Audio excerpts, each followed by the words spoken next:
Hello, good afternoon, good evening, ladies and gentlemen, wherever you are in the world. Welcome to Flux Motorsport TV.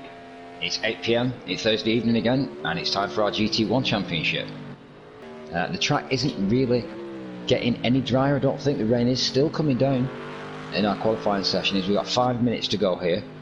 Coming through to race 6 at Brno, we have Little God in pole position, so better and better for Little God. Had a bit of a dip last week, but returning to form, winning the week prior to that. So Little God back on top. In second place, Merlin. So predictions from you then, McToasty, may well come true. Merlin coming second place with a 1:58.5. Still half a second difference though, so quite a gap between first and second in terms of lap times. But I think that again is down to a drier track. In third spot comes Linga Bazinga. In fourth is Blankfile. In fifth comes Immortalis. In sixth comes Jelma. In seventh comes Destroyer. In eighth comes Snarl and Bongo. At ninth is Booth Jumbo. 10th Diggler. 11th all the way down Murphy, which I'm surprised to see. And Survivor down in 12th place. It looks like we've had a couple of drivers leave due to a potential lobby issue. I think we've lost Jack Dementes in the midst of all that. But as our lights, our timing lights come on here, and the guys get underway. That's Blankfile though, you see with these lights on. Linga Bazinga coming in third spot on the grid, so a bit of a reshuffle as there. Go, and he's let Immortalis get into again. So a great start from there from Immortalis. And that's the second race in a row that we've seen him do that. He's going to try and muscle his way up through. They're almost 4 wide going into turn 1. Little God gets the better of it. Immortalis coming in second place. Looks like he might stick that around Merlin, around the outside. It is Totenkopf now just slotting in third. Linga Bazinga's going to try and go for that spot though, as we just come onto the straight now, just coming into turn 3. And as we go into turn 3, it is Linga Bazinga, Immortalis just behind him, and just moving into position 3 now in front of Snarl and Bongo and Merlin, who are currently fighting it out. And it looks like Merlin's got the better bit, but that's allowed Blankfile to come through. So Blankfile now also trying on the inside. Was that almost a touch there between those two? And it's thought better of it. Immortalis got a jump start, I think. We saw there was a penalty there, it looks like, from Immortalis. I don't think that's going to slow him down though. I don't think that's going to stop him. He's going to continue persevering through. And that's a battle just as if for 7th place is Jelma coming into this downhill S section now. Really difficult to try and stick it there on the outside. So that will allow Snarl and Bongo to try and come through. Still toe to toe here, and Snarl and Bongo slipping in behind. So nothing but action on the start of lap 1 as we go back over to our leaders here with Little God and Immortalis. So Immortalis is stuck right with Little God, less than half a second in it, so literally just praying, waiting for a mistake. Her upset on these cars, with the line cars coming through like that, it is going to be really difficult. And I think Snarl and Bongo's just gone past how it was. Snarl and Bongo just coming through on the inside there, just to take P6 from Jelma. Jelma looking like he's not happy about that, and weaving all over the back of him under the brakes. Looking not to try and lock up and hit him there, but he's done okay. Doesn't seem like he's lost too much in terms of pace. But Snarl and Bongo getting a decent exit from that corner. And just behind him we've got Murphy, so Murphy moving up through the order there as Destroyer and Diggler are moved down through the pack. So just coming back to our action out here on track. Blankfile coming up into 4th place spot, just in front of Merlin now, so Merlin managing to fend off Snarl and Bongo and run right up onto the back of Blankfile now.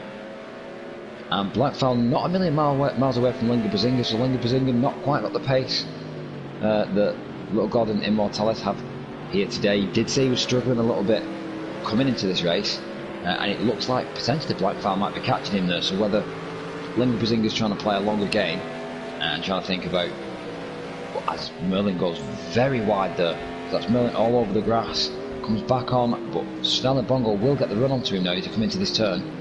So that's Snarl and Bongo through it on the inside with ease, and Merlin's going to struggle to try and get the traction down there. Potentially he's going to catch up to the back of Immortalis, especially if Immortalis is, as you see Snell and Bongo there actually just behind that 5th spot. Snell and Bongo getting rough on the exit, at the same exit where Merlin did in the lap previous, in lap 3. Snell and Bongo just good on the exit there and trying to put the power down, and you saw how wibbly that car got then. But I think the guys are potentially going to have to at least come in for one tyre change, and the question is, hard or soft? Because if the red stopped this early on in the race, that's going to make a difference. Potentially soft tyres here is going to see a 2-stop strategy from some drivers, but obviously a harder compound is going to last longer. But is a harder compound going to be the right option here in the? Are we going to get a dry enough line? Is the track going to be hot enough to actually take that hard tyre? Currently coming up to the halfway point during our round 6 race here at Brno.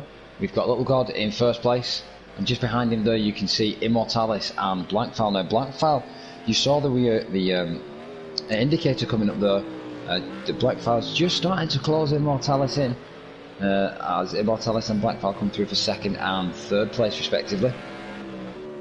Linga Bazinga's dropped down to 4th place. I believe he was 3rd on the grid, so only 1 spot, but he was up to 2nd place initially after the 1st corner, but has managed to only secure himself 4th spot, and his lap times aren't quite the pace of the leaders, just a second or so off.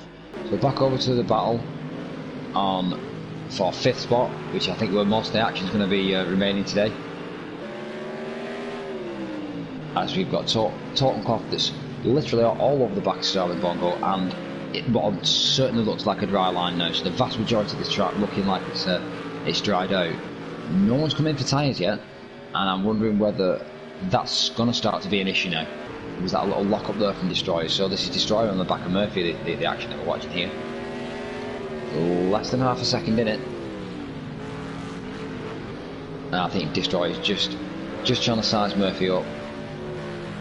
I think he wants to try and take that 7th place. I think he potentially knows he's got the pace to try and do so, but trying to push past, trying to get yourself out that dirty area and onto a wet line, and the car in front's on a dry line, it's not the right option. So Destroyer just being patient here, just trying to line one up as he goes through turn 14. And Murphy's the first one I think to come in the pits.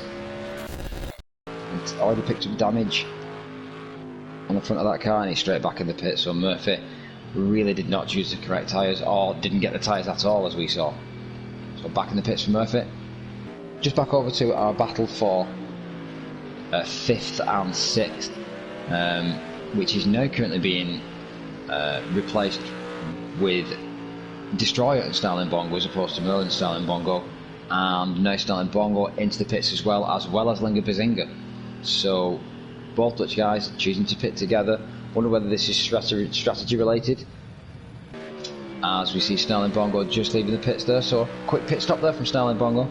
It's like he's got that pit crew behaving, which is more than can be said for Murphy, which now drops back down to 10th spot, just coming up to the back of Chelmer into turn 14 through the puddle. So not into the pits this time, and he's right onto the back of Chelmer there. So looks like he's got that car hooked. Whatever he needed to change, he's going to got changed, and all the better for it.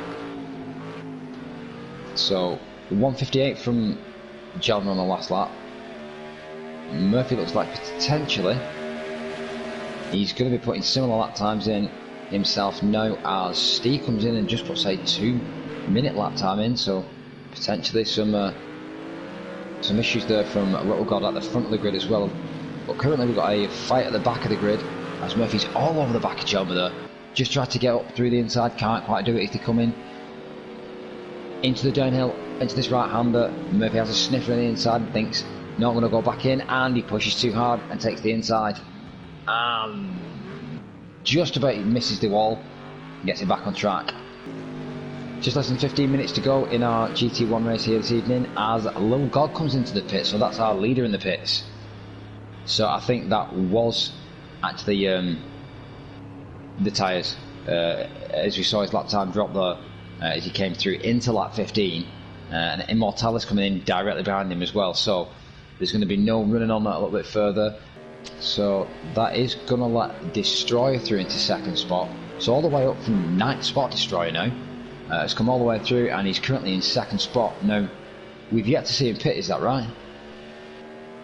I don't think he's pit yet, no. No, I don't believe he has. That was Blackfire just going a little bit wide there. He kept it on the black stuff, but back of the car just twitched a bit there as he came out of turn 2.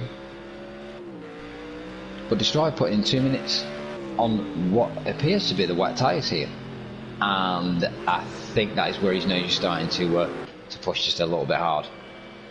So anybody who's not come in, I think we will potentially see coming in as Blackfire starts to put manoeuvres on him.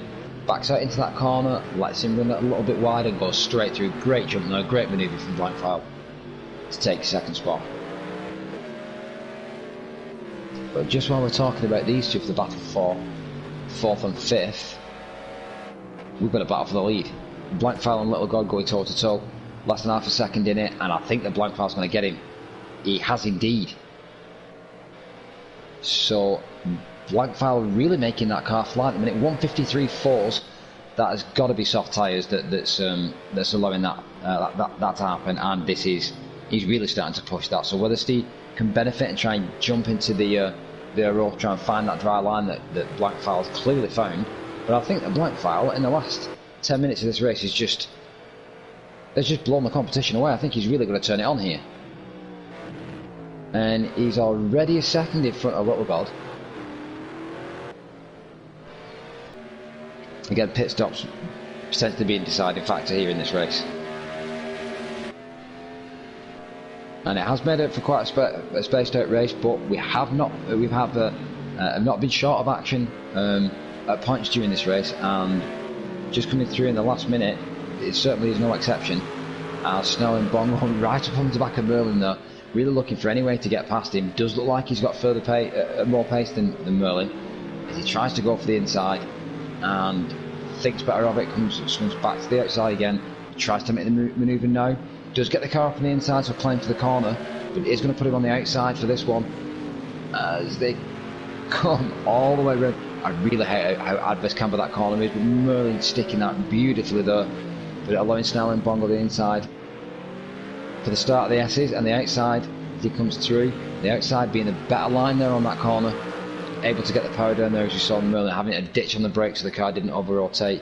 Just a bit of a hillock, a bit of a bump on the inside of that corner does tend to make you over rotate the car as they come down through turn 10 now.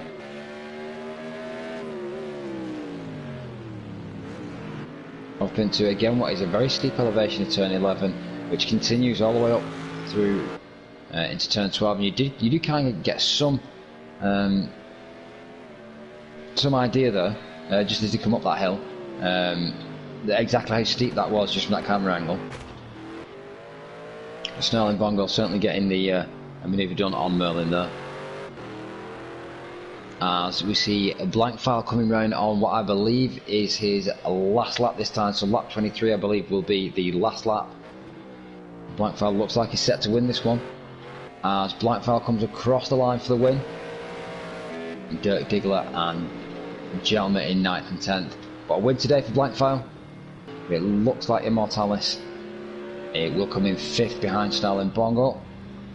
Sorry, behind Linga Bazinga. Snell and Bongo will come in 6th. Yeah, Merlin in 7th. As they just filter across our line there now. Yeah, Murphy in 8th. Dirk Diggler 9th. And Jelmer crosses the line in 10th spot. Next week comes into our 7th race of the season, and where are we next week, McToasty? It is Rouen Les Essarts. Well, I'm very much looking forward to that race. We've got to be careful for the curbs over in the French track. So, but yes, from me this evening, it's been lovely to have you. Thanks very much for joining us here at Flux Motorsport TV. Another wet affair at the GT1 Championship. But yeah, from us here at Flux Motorsport, thanks very much, and we'll see you next week.